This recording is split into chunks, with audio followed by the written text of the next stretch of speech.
Hello everyone, my name is Daria and welcome back to my channel. And in an entirely predictable turn of events, one of the major streaming sites, Amazon Prime, has decided to reboot, remake a classic, nostalgic 90s film. And in this particular case, they have taken the 1999 cult classic teen film Cruel Intentions and turned it into an 8-episode series that is streaming right now. I feel like every other day we're hearing some kind of news of another remake or reboot, so it doesn't entirely surprise me that I had no idea about the existence of the show until a few days before the premiere. I'll be very honest with you and say that my motivation for watching this series was not noble in any sense of the word. I was going in prepared to watch an absolute train wreck. I had in mind that I would make this video review and that I would make it scathing. However, I am here to eat crow and let you know that I actually did end up kind of enjoying this series. I believe that my enjoyment of this series is because of two primary reasons. Number one being that I was not part of the original demographic and audience that watched the film in the 90s.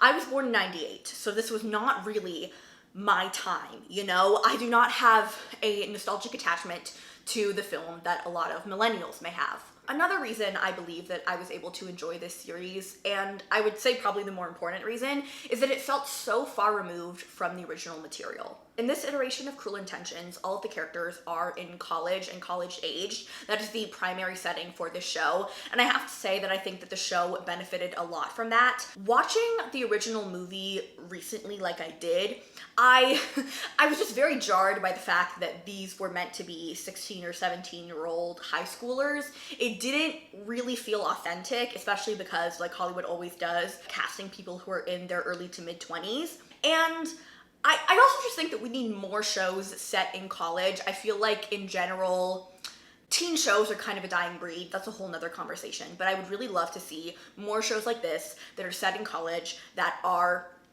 specifically going after a college-aged audience and a young adult audience. I really like that about this show. All the characters in the show also had different names from their original counterparts. So Catherine is now Caroline, Sebastian is now Lucien, Annette is now Annie, Cecile is Cece. Obviously, there are some names that are more changed than others, but I feel like even that small detail of slightly changing the names goes a long way in helping you remove these versions of the characters from the other one. The show also places a really big emphasis on Greek life. In the way that reputation was so important in the first film, I would say that, you know, the sort of reputation surrounding sororities and fraternities is like the main through line and theme in this show. And I feel like it is a distinctly American thing, you know, Greek life, and it made sense to me. The initial motivation and setup for the infamous bet between Catherine and Sebastian, or Caroline and Lucien in the show, is also very different. Caroline is the president of a very popular sorority on campus, and they're in some hot water right now because of a hazing incident that happened last semester. And so Caroline is determined for them to keep their charter, and in order to do that, she needs the vice president's daughter, who is a freshman at their college, Manchester College. She needs her to pledge her sorority and become a part of it. And of course, that is Annie, aka Annette, Reese Witherspoon's character. The parameters for the bet, however, are very similar. Lucien has to get Annie to pledge Caroline's sorority, and if he can do that, then Caroline will finally sleep with him, the thing that he's wanted since the beginning. And if he doesn't deliver, then Caroline gets his fancy car. Eventually, Lucien sleeping with Annie does become another parameter and stipulation in their bet. However, I cannot remember if it was there from the beginning. I don't believe so, and I also don't really want to stop recording this video to go check, sorry. I will say that this show is definitely one that grows on you and gets better with each episode. I would even go so far to say that that first episode is crap, okay? I think that just removing it from the original movie, actually, you know what? I don't even think that you can. I think that the way that that pilot was set up, it was as if you had to have seen the original movie in order to understand who these people were, what their motivations were, etc. Scenes felt very choppy. We were bouncing back from the past to the present in a way that just left you disoriented as a viewer. And typically, flashbacks are meant to explain and reveal things, and that's not at all how they were used. If anything, I was just more confused. I also feel like the introduction to our main two players, Lucien and Caroline, were so weak when compared to the introductions to the characters Catherine and Sebastian in the original film. We're first introduced to Caroline through other people's reactions to her arrival. So her sorority is prepping for her to show up, and Cece, who is like her second hand, her right hand woman, it just seems very on edge and is very stressed out about Caroline showing up and everything being perfect for her. And then we sort of jump to Caroline leaning up against this really nice car, seeming very blasé, queen bee kind of vibe. And I mean, I feel like it's a very standard introduction for that archetype of character, but I just didn't really get the vibe that she is someone who is imposing, intimidating, like they want you to feel, and like you feel in the movie. In the film, on the other hand, we're introduced to Catherine while she is kind of putting on this good girl show for Cecile and her mother. Catherine is saying all the right things, she's putting on this facade, and then the second that they're gone, boom, it drops, and you see that she is cunning, that she is bitchy, that she just knows how to work people. She knows what other people want to see, she knows what other people want from her, and yeah, you just understand her and get her character immediately. Lucien's introduction, however, was even weaker than Sebastian, and you literally know nothing about this guy other than the fact that he has sex from his introduction, because you literally are introduced to him showing up with his car to this gala event, and then he's fucking some girl in the bathroom and recording it and sort of showing off to the camera, and then he leaves the bathroom and all the girls are looking at him like he's, you know, like it. And it just, that's such a nothing, you know, way to introduce a character. Like, I don't know anything about him other than he has sex and women find him attractive. If we want to compare it to the way Sebastian is introduced in a similar way to Catherine. He is kind of putting on this front for a psychiatrist that he's seeing, pretending, you know, what was me, trying to be genuine and all these things. And then it's revealed that he was messing with this woman the whole time. He slept with her daughter and posted nude photos of her on a website. I feel like one of the most like entertaining things about the original film was just how awful Catherine and Sebastian could be. You know, they would fuck with people just for the fun of it and drop people like they were toys once they were bored. And you didn't really get that sense from either Lucien or Caroline in the first two episodes, and that was disappointing. However, I will say, like everything else in the show, that built up over time, and by the last few episodes, I was like, oh, these are terrible people. They're bad fucking people. And when I say that out loud, maybe that's not what I should be thinking about, but that's the point of this story, you know? They're bad people. In fact, I think there are only like 2 people in this entire cast of characters who are like genuinely like good people. Like 2 or 3, maybe. Everyone else is like, has done horrible shit, and is objectively a bad person. But that's kind of the fun of it, okay? I kind of miss shows like this where everyone is just kind of a piece of shit and you just have to decide which one you like better. Another really massive change from the film to the series was the emphasis that the show put on the love triangle.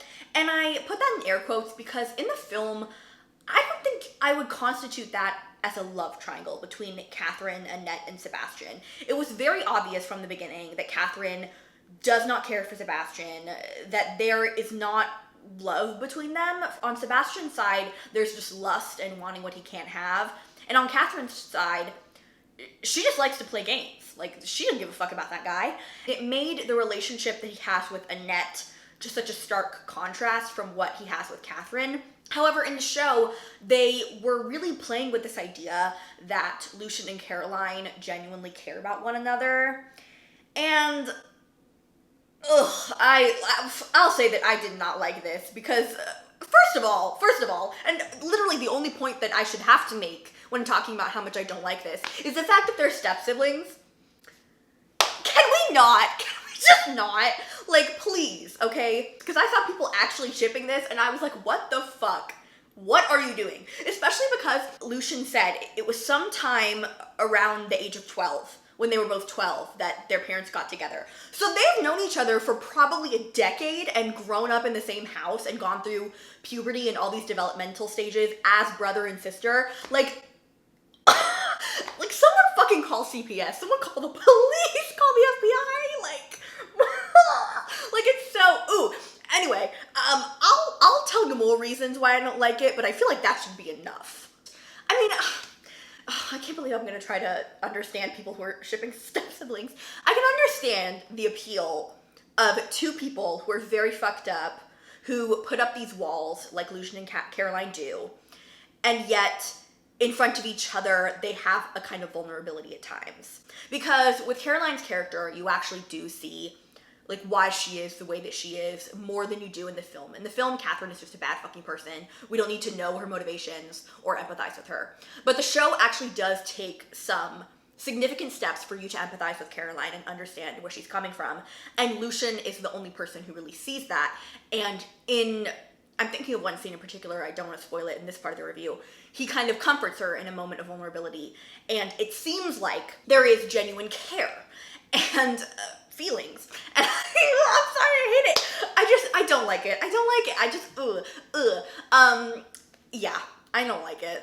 I don't like it. Lucien and Annie, on the other hand, like every other aspect of this show, they kind of had to grow on you, but then once they did, I feel like I was very invested in them. I enjoyed them. I thought that they had pretty good chemistry together. I thought that both characters, like, they were just fun together. They had their little banter, and I mean, fuck, it's a way more genuine connection than whatever the fuck Lucien and Caroline are doing. I just don't I don't understand how people like them together. Like, I genuinely, I'm like, are we watching the same show? Like what? What are we doing? What are we doing? But you know what's funny? The love triangle aspect of the show was not even my biggest gripe with the show. My biggest disappointment and problem with the show was the fucking costuming. Especially Lucien's costuming. What were they thinking? What were they thinking? Listen, I'm not a fashion historian. I don't know a lot about... I don't even really know how to dress myself, to be honest. But the things that they had this man wearing, I have no idea what era he was in, okay? He had the curly hair and the mullet, and then he had these like geometric cardigans and shit that made him look like he was walking out of Saved by the Bell. And then there was another time he was wearing this mesh top and like neon tracksuit, and I just had no idea what the fuck they were dressing him in.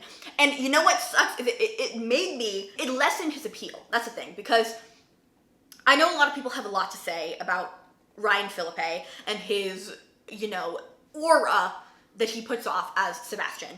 And should I say this right now? I'm gonna go ahead and say this. I need people to be honest with themselves. I need people to take off the nostalgia goggles and realize that Sebastian, Catherine, this entire film is cringy as fuck. The first time I saw this film, I was like, this cannot be a cult classic. This cannot be the movie that everybody is talking about and everybody loves, because what the fuck am I watching? The things that Sebastian would say, the constant sexual innuendos, like, I was like, there's no fucking way. Like, the things that him and Annette would say to one another, I was like, this shit is cringe as fuck. But you know what? That's the fucking point, okay? It's camp. It's entertaining. And I feel like people who were saying that, oh, the guy who plays Lucien is cringy, the show's cringy. The original movie is cringy. Can we be so fucking honest with ourselves? Like, please. And here's the thing. Ryan Philippe, very attractive guy, like him as Sebastian. Even his charisma, some of those lines were so fucking stupid coming out of his mouth. And so for me, the kid who played Lucien, yes, some of the shit that he said was dumb, but you know what? His delivery was kind of there. Okay, it developed as the episodes went on. He did his best with the dialogue he was given. And I think that he was pretty damn charismatic, okay? But the clothes ruined it. The clothes. If they had had him dressed in like tailored menswear like they had Sebastian in the original film, or something closer to that, I would not have found him like cringy, okay? I think he actually would have really pulled off the role really very well, and everybody probably would have been swooning. That's my opinion. Also, his curls are very beautiful, but I don't like the mullet. Another bit of praise I want to give to this show is that there was not a single plot line that I was not interested in and invested in, and all of the plot lines kind of had through lines, you know, all of them were somehow connected with one another. And I feel like I need to bring that up because I feel like so often these days with ensemble shows, they have characters going off doing their own thing and then coming together and then doing their own thing. There are certain characters who will like never interact for a whole season, or plot lines that just run in parallel lines and never cross. But I feel like in this show, they did a good job weaving everyone together. And I really wanted to praise that because, I mean, some adult shows can't even fucking do it. Bridgerton. Honestly, I enjoyed this show, okay? I did, and I needed to get a season 2, okay? I missed having, you know, a semi-good quality trash show to watch where I can just look at people doing really, like, insane things and bad things, you know? Like, and I don't have to, like, moralize. Like, I can just watch them be terrible people and just be like, oh, this is entertaining. Like, what? You know, real television.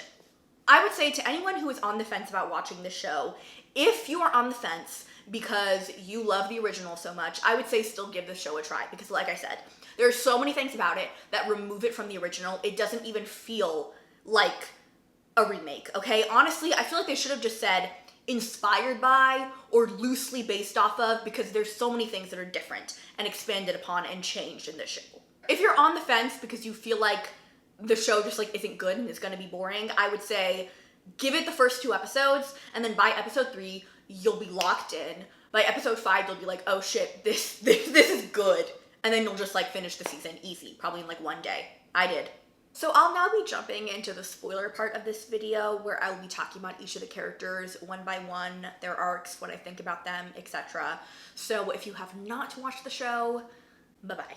So let's go ahead and start out with our leading man, Lucien. And like I mentioned in the general review part of this video, I didn't really understand him or see any kind of like appeal to his character. There was nothing charismatic about him too much in those first 2 episodes, I would say. I didn't really get like master manipulator from him. I didn't really see like intelligence from him. I just didn't see like what his characterization was, besides the fact that he fucks and wants to fuck Caroline. Like nothing else about his character. However, I will say in episode 3 was when a lot of my feelings about the characters in general and the show in general started to shift, because the way that Caroline and Lucien turned the tides on Beatrice and got Annie to basically turn on that whole like anti-Greek life movement, or whatever whatever the fuck you want to call it, and pledge the sorority, was kind of fucking brilliant. And I was like, okay, so there's a little bit of a brain there. Like, he's not just, I don't know, like a fuck puppet, basically. And I was intrigued. That was also the episode where I was starting to warm up to Annie and Lucien, because in the episode before that, I didn't really get the appeal of them. I think that Lucien was actually putting in more of the work, in my opinion. Like, poor dude was trying all that he could, the actor, like, delivering those lines. And I think that he had a general, like, suaveness and attraction that I could see, but I just wasn't really, I just feel like the writing was really bad. But in episode, 3, I was like, oh, okay, like, I can kind of see it. And then, like I said before, it only built from there, and I ended up enjoying them as a couple and liking them. I will say, however, that one thing that I think could have really helped building the relationship between Annie and Lucien that we didn't see was that time that they spent together in her dorm after Lucien's party. I feel like that was the first time that they really had like an emotionally vulnerable moment with one another, and he really opened up to her. And we know that they spent like a few days together, right, in her room, just like talking and shit. And I wish we could have seen that, even if it was like a mini montage of them sleeping on the bed, and then they kind of do that thing where it goes from morning to night, like whatever.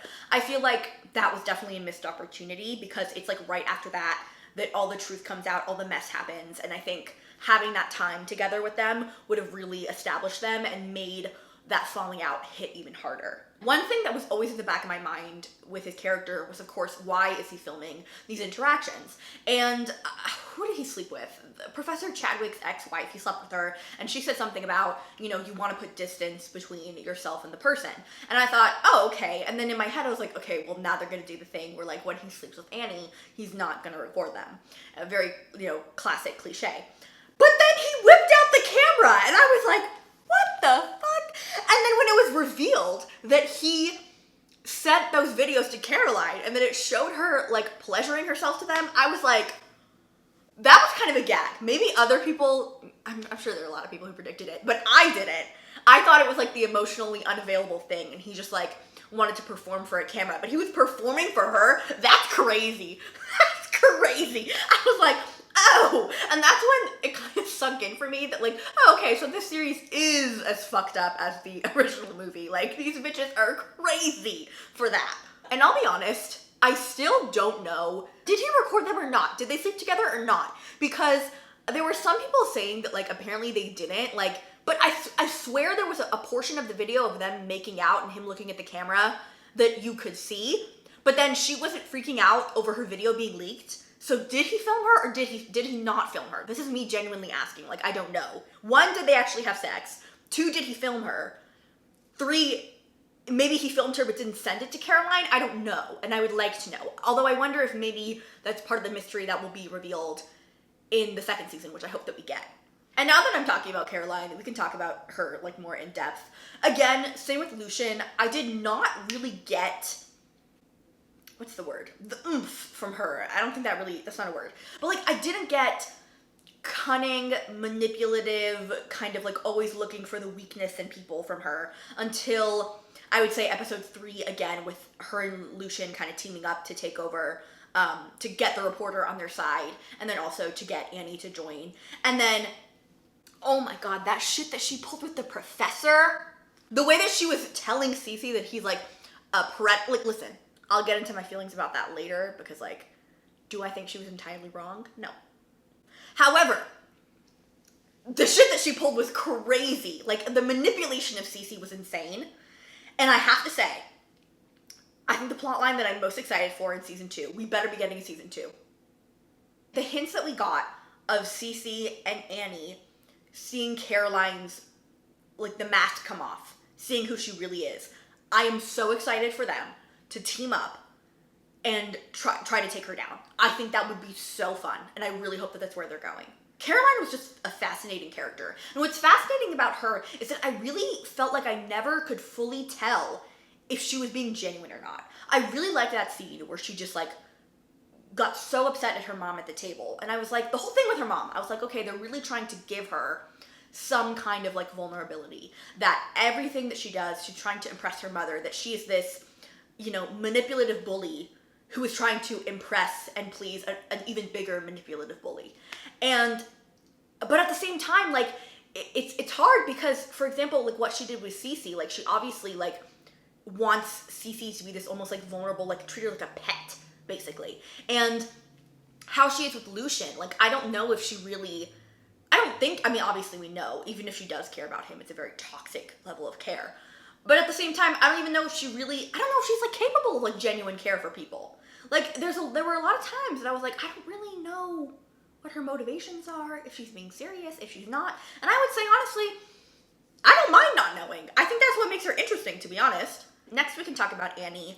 And I feel like it's hard to have strong feelings about her character either way, because I feel like her character archetype doesn't lend to you having strong feelings. She's just meant to be the good girl, the naive girl, the one who's being used in all these people's games. I feel like we're really not going to see an evolution in her character until later seasons. She's the kind of character that is going to grow and change over time, and we need characters like that, of course. But at the moment, I do like her. I do like her. I think that in comparison to Annette in the film, Annette is just this pure, virginal girl who's meant to change, you know, the bitter heart of our hero. And I feel like Annie has more to her than that, you know, the sort of pressure with being in this, like, political limelight, her sort of pledging the sorority that wasn't the one that her mother pledged, and, you know, kind of actually going along with this anti-Greek life and then choosing to be a part of it in the end. But then, obviously, at the end of the season, we see her realizing that Caroline is not a good person, realizing what Caroline has done, and then there's this hint that, again, I really want to see her and Cece team up, but, like, she has the motivation to kind of take Caroline down. And I'm wondering if it's going to end up that she's just going to leave behind the sorority thing, or if she could somehow like end up being a bit power hungry as well and wanting to take Caroline's place as the president. And maybe she kind of has this, like, corruption arc. That could be fun as well. But like I said, I feel like Annie is a character where I have to wait and see where she's going to end up to fully understand how I feel about her character. Next, I want to talk about Cece, who I've mentioned before. I think she's my favorite character, and I was not expecting that at all, because in the beginning, I was like, okay, here we go, high-strung, type A, just, like, takes herself way too fucking seriously. But I have to say that she really grew on me. I found that sort of, like I said, type A strict personality actually very endearing. I saw a lot of myself in her, to be honest. I think that once again, I think a little bit like Annie, I'm gonna wait and see where she goes because I think she has the potential to be so interesting. I actually think it would be so fun if Annie and Cece teamed up and like took over the entire sorority from Caroline. I think that would be so fun. I think Cece would actually make a good president of the sorority. I take it back. I don't think Annie should take over. I think Cece should. I just liked her. Like, she was fun. She brought a lot of comedic relief where it was needed. And should I talk about her relationship with... Yeah, I'll talk about Professor Chadwick. First of all, I think it's absolutely iconic and hilarious that they got the same guy to basically play the same character twice. Just like different iterations. However, as much as I think it's funny, I don't like it because if anyone knows me, I do not fuck with teacher-student relationships. I don't like it at any age, at any phase of your life, because in my mind, there's always going to be an imbalance of power, which I think is actually crazy that they mentioned it. I appreciate that they brought it up, but for me, it doesn't really help the situation. Like, yes, there's a power imbalance, and what else? Like the fact that you pointed it out doesn't make it better. So yeah, I don't really care for that relationship. Next, let's go ahead and talk about Blaise. But I feel like I can't really talk about Blaise without talking about Scott, so I'm kind of going to talk about them in tandem. I will say, and I put this in my notes, in the first episode or 3, I really felt like Blaise was kind of functioning like Sebastian's character in the movie in a lot of ways. What I mean by that is it felt like him and Caroline were this like manipulative duo, that they were the ones trying to get Scott to be the president of the fraternity, that they were kind of conspiring together to get these things done, that he kind of was an intellectual match for Caroline and had similar goals in terms of the whole like sorority fraternity reputation thing. And so I think that's another reason why I also wasn't really understanding Lucien's character, because I'm like, you're basically making Blaise the Sebastian in this situation. However, over time that obviously changed.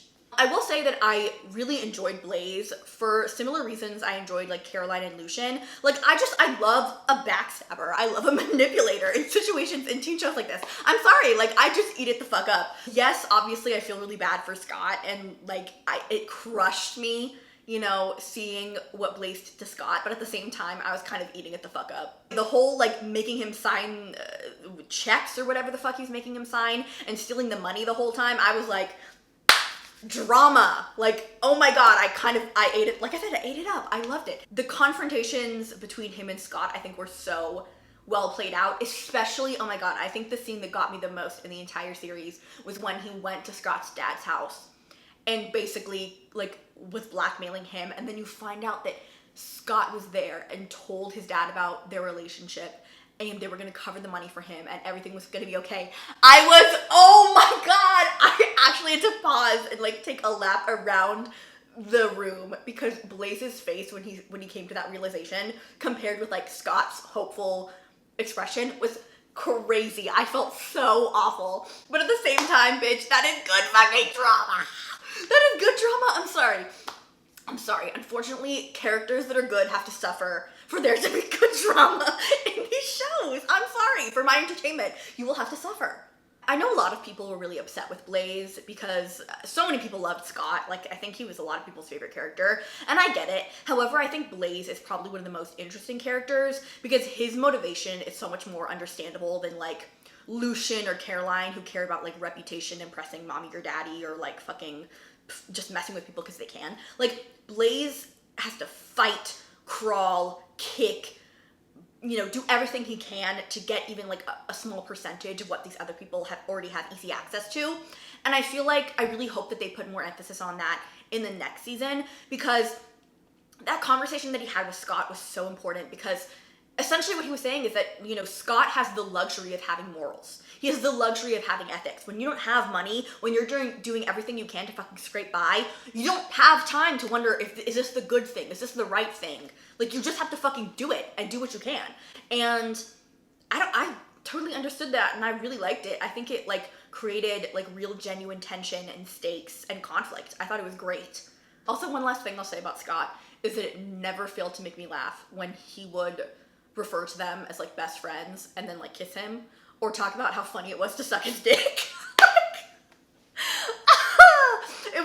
I laughed every time. Every time. It did not get old one bit. So next I want to talk about Beatrice, who was another character who I was very intrigued by and really enjoyed. Not because I like her, because I don't, but because I just am so interested in her characterization. She's a hypocrite, okay? Let's go ahead and say that off the bat. She's a hypocrite. But that's what makes her fucking interesting to me. Because as much as she talks shit about the sororities, as much as she, you know, campaigns against misogyny and classism and racism within the Greek life, she also wants so desperately to be a part of it. And that is just a tension that is always within her character and always motivating her. Which is why I think going into the next season, Annie is probably gonna put her trust in Beatrice in taking things down from the inside, but I definitely see Beatrice turning on her and using that as an opportunity to get in with Caroline. And that would be fascinating to see. Because Beatrice is the kind of person who talks shit about those in power just because she wants to be in their position. Like, she's not really a crusader. She doesn't really give a fuck about any of the horrible shit she was actually trying to address, like misogyny, classism, rape culture, racism. All that doesn't exist in Greek life, but she doesn't actually give a fuck about that. No, she's just posturing. And I really do think that when Annie puts her trust in her, it's not gonna go well. And it's gonna be a good fucking storyline. It's gonna be really good. I'm actually very excited to see it. Not because it's gonna be good, but again, suffering, drama, that's entertainment for me, baby. The last character I want to talk about is Caroline's mom. I don't remember her name. I just know that I don't like her. I think she fucking sucks. I think she's the worst character in this show. First of all, why are you like that with your daughter? Like, what is this? I don't know. Is it like internalized misogyny? Do you see her as competition? Do you see that she is an extension of yourself and therefore you hate her? I also hate her because she's just a fucking weirdo. Like, what? You have known that boy since he was like 12, right? Because in the episode at his party, he mentioned that his mother killed herself when he was about 12 years old. And I don't think his father waited too long to remarry. You've known him since he was a child. An honest to God child. You were a mother to him.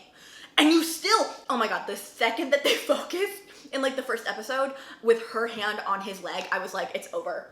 It's over. Like, freak. You're a freak. You're a weirdo. Stay away from him. Stay away from him.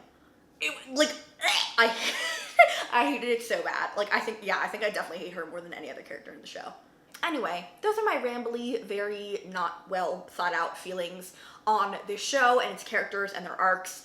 I'm sorry, I had a fun time. I had a good time, okay? And I need this show to get a second season so I can continue to have a fun, lighthearted time. So everyone and their mother, okay, even if you're just putting it on in the background while you're doing chores, please tune in to Cruel Intentions so that I can get a second season. Anyway, that is it for me today, you guys. I hope that you enjoyed this video, and if you did, don't forget to like, subscribe, and comment down below. Go ahead and let me know if you've seen the show, if you watched the original movie, how do you think the two compare? If you watched the show, what did you think of all the twists and turns and changes that were made? I would love to know. If you guys want to find me or follow me anywhere else, all of my links will be down below. I love you all so very dearly, and I look forward to seeing you in my next video. Bye!